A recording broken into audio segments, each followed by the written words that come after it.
The SDO Collective Security Council United Peacekeeping Forces have been sent to Kazakhstan for a limited period of time.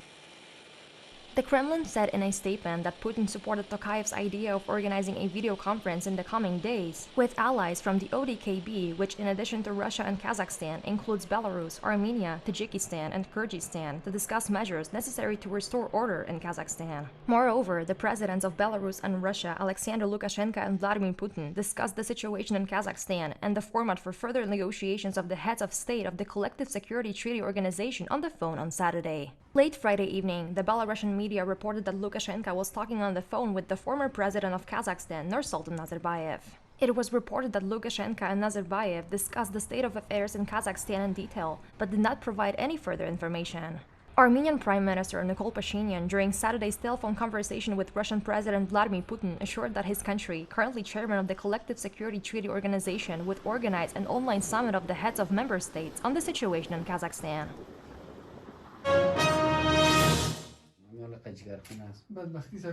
The baby, Sohail Ahmadi, was only 2 months old when he went missing on August 19, when thousands of people rushed to flee Afghanistan, the government of which had been taken over by the Taliban. The boy was in Kabul when 29-year-old taxi driver Hamid Safi found him at the airport and took him home to raise him as his own. After more than 7 weeks of negotiation and pleas, and ultimately a brief detention by the Taliban police, Safi finally gave the child to his cheerful grandfather and other relatives who are still in Kabul. During the family evacuation, young Sohail, whose dad was a U.S. Embassy security guard, was lost after being briefly handed over to an unidentified soldier. Later, 29-year-old Safi found Sohail alone and crying on the ground.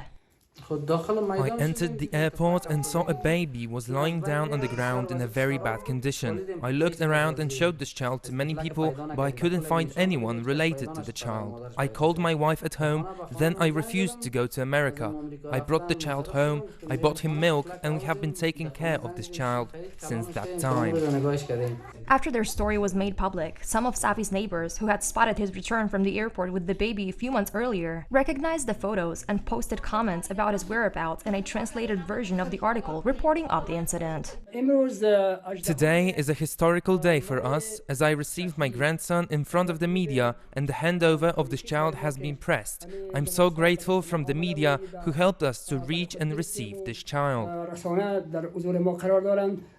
Ahmadi asked his relatives who are still in Afghanistan, including his father-in-law, to find Safi and ask him to return Sohail to the family. About 700 people returned to their homes in the village of La Laguna on the Spanish island of La Palma on Friday, nearly 4 months after they were forced to leave due to the 3-month eruption of the Cumbre Vieja volcano. Experts have confirmed that the gases in the area no longer pose a health risk. Most of the lagoon is still covered with volcano lava, and the safety of the remaining houses will need to be assessed before anyone can move in, as most homes will not be able to bear the weight of damaged structures due to the proximity of the remaining lava. The taste of the pillar system of the houses needs to be evaluated, because probably most of the houses next to the lava are not habitable. Residents admit that while they are happy to be back in their homes, the current living conditions there leave a lot to be desired. We are looking at the water tanks to drain and clean them, because I think the water tastes bad because of the ash from the volcano. About 3,000 properties were damaged by the lava, which now covers an area of nearly 1,220 hectares, according to a final emergency survey.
I'm Nicholas Richardson and welcome to NATO Dispatches. We're here in the centre of Warsaw and as you can see it's a peaceful winter's day. But 250 kilometres to the northeast they're preparing for war. As the adage says, if you want peace, prepare for war. The war they're preparing for, we don't know. But it's part of the enhanced forward presence of NATO. That is 4 battalion-sized battle groups based in Estonia, Latvia, Lithuania and Poland. And we visited the battle group Poland in the headquarters, or the training ground at least, of the 15th Mechanised Brigade. We met the soldiers, we met the officers, and that's what we're going to talk about in this episode of NATO Dispatches.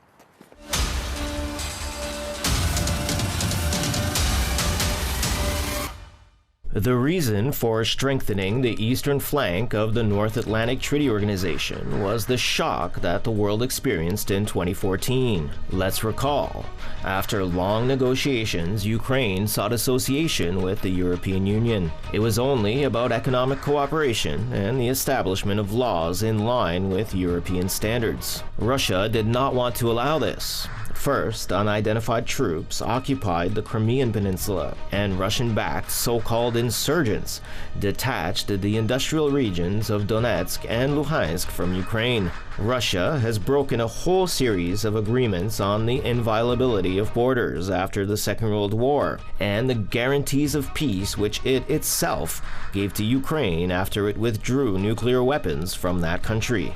NATO has been forced to act.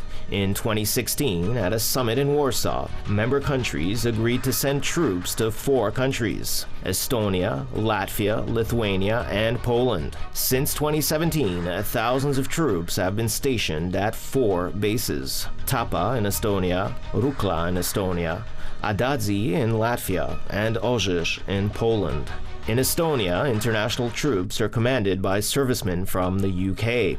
They have troops from Denmark and Iceland under their command. In Latvia, troops from Albania, Czech Republic, Iceland, Italy, Montenegro, Poland, Slovakia, Slovenia, and Spain are training under Canadian command. In Lithuania, Germany is the framework country, and among the troops there are units from Belgium, Czech Republic, France, Iceland, Luxembourg, the Netherlands, and Norway. In Poland, the framework country is the United States, and troops are from Croatia, Romania, and the United Kingdom. And we began our discussion at the training ground of the 15th Mechanised Brigade at Bemowo-Piskie, talking to Major Marek Białobrzezki, who, against his father's wishes, joined the army.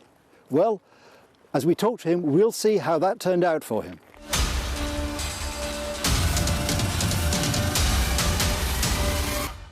Major Białobrzezki, thank you very much for joining us. Now, you are Deputy Chief of Staff of the 15th Mechanised Brigade. Yes, that's right, sir. Excellent. And could you just say a bit about your unit?